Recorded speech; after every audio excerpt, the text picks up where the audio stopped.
Science fiction loves time travel. So many stories can be told. But suppose time travel were real. Whom would I meet? What would I do? Would I try to kill Hitler as a baby? Change history and save millions of lives? Would I help my grandmother when as a child she suffered in Europe? But what about those famous paradoxes? Suppose a time traveler would kill his grandmother before she conceived his mother. No mother, no him. But then, how could he have gone back in time in the first place?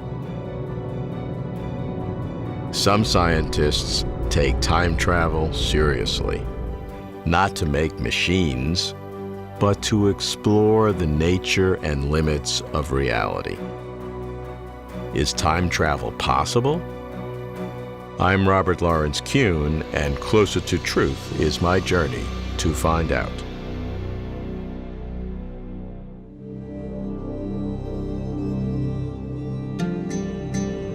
Time travel seems impossible.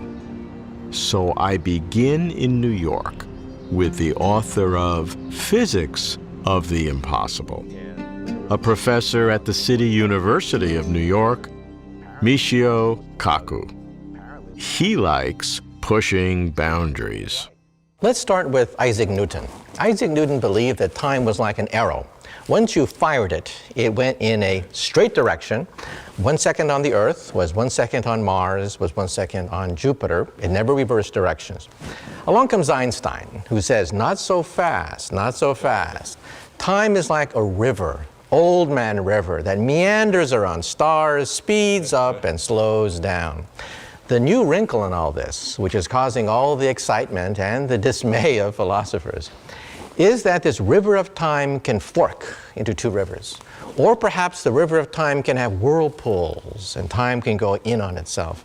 In that case, time travel is something you have to take very seriously, because Einstein's equations do allow for time travel. And they're blueprints, blueprints for different kinds of time travel designs that are compatible with Einstein's theory. For example, gigantic spinning cylinders. You go around the cylinder and you come back before you left. Colliding cosmic strings. You wind around these cosmic strings and you come back before you left. And the key element is that in Einstein's theory, it allows this under certain solutions? That's right. Time and space are like a fabric, like rubber, like a trampoline net. However, if you stretch the trampoline net so much, it can rip, perhaps. And perhaps you can turn this trampoline net into a pretzel and allow yourself to go backwards in time. Now, of course, there's a catch. There's always a catch in these things. The energy, the gasoline necessary to do this is fabulous. Even an atomic bomb does not have enough energy to drive a time machine. For a time machine, you need the energy of an exploding star. How about all the logical paradoxes that one would come across in time travel, going back to the past, killing your grandmother, and all of those kinds of issues? Or meeting your teenage mother when she's a teenager and she falls in love with you. So how can you be born if your teenage mother just fell in love with you? There are two ways to resolve these paradoxes. The first is self-consistency, that if you want to shoot your parents before you're born, there's something preventing you from pulling that trigger. Maybe there's a hidden law of physics that says you cannot create a time paradox. I don't believe that. Yeah, that seems far out. That's far out. I believe that the river of time forks into two rivers. If you saw Back to the Future Part 2 very carefully, Doc Brown, this Einstein figure, goes to the blackboard and draws a timeline from the 50s to the 80s. And then he draws a separate line that splits off from the main timeline. The river of time forks into two rivers. Is this getting to the so-called many-world interpretation of quantum mechanics? Would that be? That is the simplest way to resolve all these paradoxes. That never seemed very simple to me. Well, it's the simplest in the sense that you don't have to add any other assumptions other than quantum mechanics. Sure. So if you go backwards in time and save Abraham Lincoln from being assassinated in the Ford's Theater, you've saved somebody else's Abraham Lincoln, who's genetically equivalent to your Abraham Lincoln, but you've entered another universe. If you shoot your parents before you're born, you've shot somebody else's parents before you're born, who's genetically equivalent to your parents. So you can go backwards in time continually, monkey with your own past. However, you're monkeying with, in some sense, a parallel past. Right. Now, Stephen Maybe Hawking, creating a parallel past, creating a whole new universe. That's right. And Stephen Hawking even said there's got to be a laws of physics preventing this thing from happening. Well, we've tried and tried and tried and failed. We cannot find any law of physics preventing you from going backwards in time. It seems to be consistent with the known laws of physics. The trick is you have to have this energy on the scale of a star. You'd have to be a very advanced civilization. So these tourists from the future are just not 100 years into the future. These tourists from the future would be perhaps millions of years in the future, the ability to control the output of a star. We physicists are hot rodders of physics. We push the equations until they break down. So Stephen Hawking assumed that they would break down. Well, we were shocked. They didn't break down. The laws of physics seem to be compatible with time machines. This is very unsettling because it means that perhaps, just perhaps, time travel is possible for advanced civilizations. Cannot be ruled out. So the key for time travel is Einstein's theory of special relativity, which seems easy to describe, but hard to believe. I need more Einstein. So I go to Princeton to meet J. Richard Gott, professor of astrophysics, who likes to explain how time travel might work. Richard, how can we begin to look at the physics of time travel? Well, in his theory of special relativity in 1905, Einstein showed that time travel to the future is possible. He showed that moving clocks tick slowly. So if you want to visit the Earth in the year 3000, all you need is a fast spaceship. Yeah. So you just go at 99.995% the speed of light out to a star 500 light years away, turn around and come back at the same speed. And when you get back, the Earth will be in the year 3000, 1,000 years later, but you will have only aged 10 years. So this is how you can visit the future. And indeed, our greatest time traveler so far is Sergei Krikalev, who has traveled 1/48th of a second to the future by his numerous orbital missions around the Earth. Now, obviously, this has to be enormously faster, a very, very high fraction of the speed of light, but we accelerate particles to that speed today in our... We have protons going this fast. It's just a matter of money and engineering. NASA, take note. It's expensive, but possible in principle, we know for sure. Okay. Now, what about time travel to the past? That sounds much more complicated. That sounds more difficult. There's a poem. There was a young lady named Bright. She traveled far faster than light. She left one day in a relative way, but returned the previous night. So if you could go faster than the speed of light from special relativity, we know that theoretically you could go back in time. However, Einstein showed that you couldn't build a rocket that would go faster than the speed of light. You could build one that would go very close to the speed of light, but not faster. But in 1915, his theory of general relativity showed that there was curved space-time. This explained gravity. And in curved space-time, you can have a shortcut where you can beat a light beam to a destination, and this opens the door to having time travel to the past. So what's occurring here is that if this is space-time, and this is time going this way, space this way, your path through time like this is your world line, your path through time. You're going toward the future always. But what can happen here is that the space-time is sufficiently twisted so that you, while going toward the future all the time, yet circle back and visit an event in your own past. And so the time traveler, circling the cosmic strings, is going toward the future, toward the future, toward the future, but yet comes back and visits an event. And this would be in the caused by past. the curvature of space-time. Yes. And how far back can you go, theoretically? Think spaghetti and SpaghettiOs. So if you're not lucky enough to find two infinite cosmic strings passing each other at the right speed, you can always take a loop of cosmic string that you find, manipulate it by flying massive spaceships around it, so you cause it to contract by a large factor, and the sides of the strings will pass each other at a speed fast enough to make a time machine, slower than the speed of light, but still fast enough to make a time machine. And then I showed that this would be sufficiently compact that the time travel region would be likely hidden inside a black hole. If you were lucky, you could do the time travel inside the black hole, but you're never getting back out to brag to your friends And about never it. telling anybody about it. So the laws of physics, as we understand them today, seem to allow time travel solutions. And the question we're asking ourselves is, will we discover new laws of physics in the future that'll somehow stop it? So we're probing the boundaries of the laws of physics under extreme situations, which may give us clues as to how they work. Time travel is theoretically possible, but practically not likely. Still worth the effort? Surely. Diving deeply into the ocean of reality. Time travel is all about the flexing and twisting of space and time. It's called warping, which includes wormholes, those theoretical tunnels that connect one part of the universe to another. No one is more knowledgeable about the warping of space-time than Kip Thorne, the Feynman Professor of Theoretical Physics at Caltech. We meet in Kip's lab, a prototype gravity wave detector. Kip, I'm interested in the use of time travel, wormholes theoretically, to probe the nature of reality. We would like to probe the laws of physics through a combination of experiment and theory.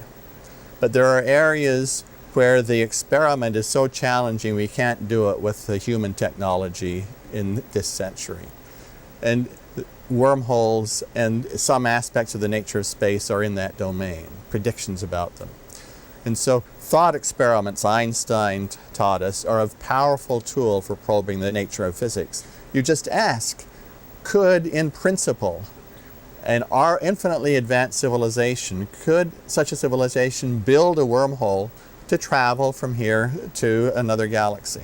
And when you ask that kind of a question, you then go into the laws of physics and you probe it mathematically, geometrically in the laws of physics, and it teaches you a lot about the nature of space and time. How might that work conceptually from the laws of physics? The warping of space in a wormhole is so intense. It's like the warping of space in a stretched rubber membrane. It wants to shrink, and the wormhole wants to shrink and pinch off, so when you try to travel through, you die. And so can they be held open? How do you hold them open? And so we then, in this way, discovered intimate relationship between the nature of energy and tensions on one hand, and the nature of warping of space on another hand. Now, how does that relate to time and the possibility of time travel in either direction, to the future or to the past? If you have wormholes, then if you move the mouth of one wormhole down near the surface of a black hole, time flows very slowly there compared to the rate of flow of time back here on Earth. And so the two mouths get out of sync. The mouth of the wormhole sits down near the surface of the black hole, and it sits there with only a few hours passing, while up here on Earth, 1 billion years pass. And so we on Earth can then go down through the wormhole and can come out near the surface of the black hole 1 billion years earlier. We can then come out and go back up into the external universe 1 billion years earlier than we went down. So if you have wormholes, there's a natural way to make a time machine. So this was wonderful when my students and I discovered this. I was very excited. But then probing more deeply and talking with other colleagues, I was forced to realize that there's a universal mechanism that when you're trying to turn a wormhole into a time machine in this way, a universal mechanism that always creates a violent explosion that very likely destroys the wormhole right at the moment when it begins to make time travel possible. And so time machines, if you try to create them, appear to self-destruct. We simply do not have the understanding of the laws of physics to be able to speculate about that quantitatively yet. We have to have a much deeper understanding of quantum gravity to get the answer, whether that's possible. Warping, wormholes, exotic stuff. Time travel involves the most mysterious matter in the universe. But is there anything about time travel beyond science? Fred Alan Wolf, a physicist by training, sees far-out meaning in quantum theory. His views are controversial, appealing more to mystics than to scientists. Fred is undeterred. Fred, from your work in quantum mechanics, is there any real possibility to time travel, wormholes, and all that exotic stuff? Well, it's always possible to time travel if you can find a wormhole and if you can find some exotic matter which has negative pressure, which will keep the darn thing open long enough for you to slip through. Yes, of course. I believe that the mind, the sub-space-time realm out of which I believe matter comes into being, according to my understanding of quantum physics, that realm is a spaceless, timeless realm, which means that it's like, in a sense, a place where closed time-like paths can emerge. So it seems to me that the mind itself has something in its nature which is time travel-y. I don't know how to quite find the language to describe it. What I think is going on is that the mind is constructing our temporal experience. We have an objective sense of time, certainly. The sun rises, the sun sets. We all agree about that. We have an idea of what that means. But subjective time, which is very much like objective time, but is it really? No, it's not. If you're on a hot date, I mean, 1 hour can feel like 5 minutes. It ain't enough time. Right. And if you're on a horrible date, 1 minute can feel like 5 hours. I mean, so there's a relativity. There's about time. Now, there are good psychological reasons why that occurs in our normal life, but can you infer from that there is a time dimension to a deeper consciousness that has a different reality? I think so. I believe that every time there's a conscious experience, we're creating a sequence so that the next conscious experience and the one following it for a personal conscious experience, that sequence implies what I would call normal time order if it goes from more probable to less probable. But if it goes from less probable to more probable, it's actually going backwards in time. I can't prove this, but in my speculative thinking, this is what we do when we practice, for example, yoga, or when we learn something new, or when we forget something. In order to do something new, we have to use this process of going backwards and forwards in time.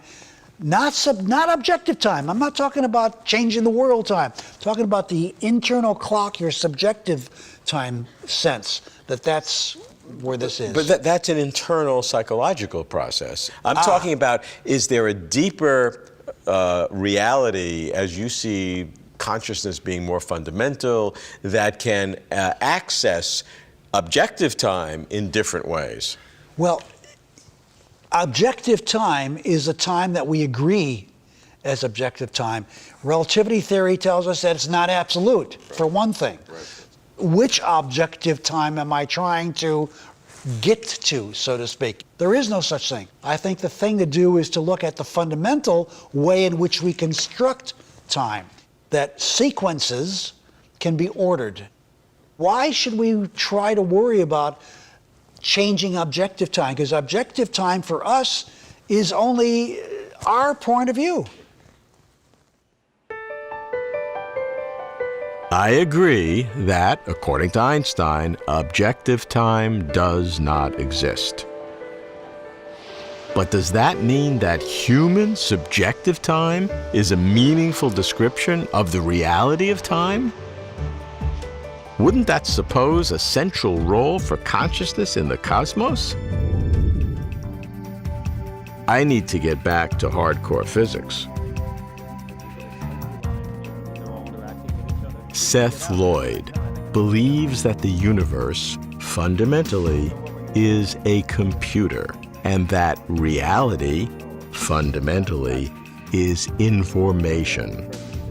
Does this help with time travel? Seth is professor of mechanical engineering at MIT. We meet in his quantum computing lab. Seth, how do you look at the possibility of time travel and these strange ways of skipping through space? Well, we're traveling through time right now. We just happen to be traveling forward through time, and nobody seems to think this is remarkable. But it strikes me as already rather remarkable that we're traveling forward through time, right? In fact, there are very specific models in which time travel, or going backwards in time, can in fact happen based on ideas from quantum information theory. There's a famous problem about black holes, which is a black hole, something that's so massive that light itself can't escape. Sure. So anything that goes in can't come out. They're the Roche motels of the cosmos. Right. Bits check in, but they don't check out. But yet at the same time, they can evaporate. So Hawking taught us that black holes are radiating. A big black hole radiates very, very slowly, but nonetheless there's radiation coming out. The radiation looks completely random. And Hawking thought that all the information about what had gone into the black hole was completely destroyed. Two physicists, Gary Horowitz and Juan Maldacena, came up with an alternative suggestion for how black holes might evaporate. And in their model, it's quite possible for information to go into the black hole evaporates, and then the information escapes. So what's the implication of that? It means in order to have information escape from a black hole, that's equivalent to being able to go backwards in time. If you can go faster than the speed of light, effectively faster than the speed of light, then you can travel backward in time. Right. This is the problem with going faster than the speed of light. It gives rise to all sorts of paradoxes. So the relationship to time travel is black hole evaporation and time travel are intimately related to each other.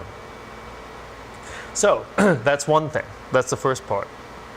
Now, the other implication, of course, which is dear to my heart, is it means you could use black holes as some kind of computers, right? Because you send this information in, something horrible happens to it in the singularity of the center of the black hole, but radiation comes out, and actually what is this radiation but the information that went in processed form? So the black hole is effectively computing. So as you look at this total picture of all these weird ideas of time travel, wormholes, quantum teleportation, do you think there's some practical implication of this in the future?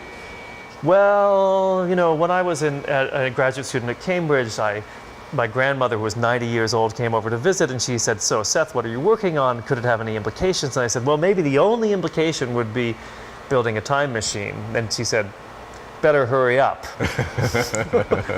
And I think that if your time machine involves untested speculative theories, and the way to travel backwards in time is first you have to jump into this black hole, well, I think we may be a while before we find takers. Certainly I wouldn't be the first one to do it, even if it were my own theory and I believed in it implicitly.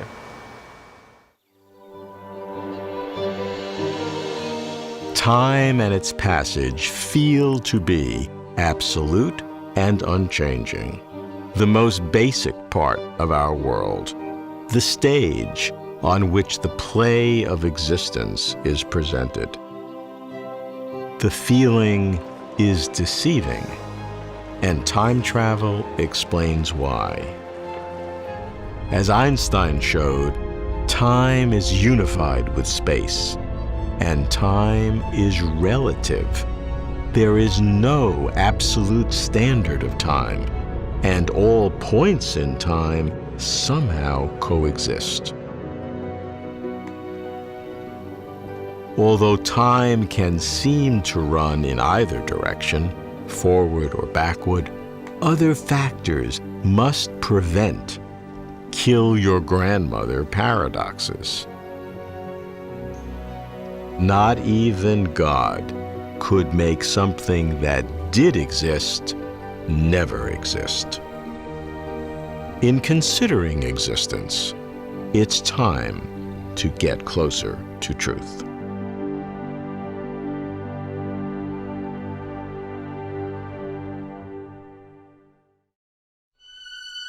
For complete interviews and for further information, please visit closertotruth.com.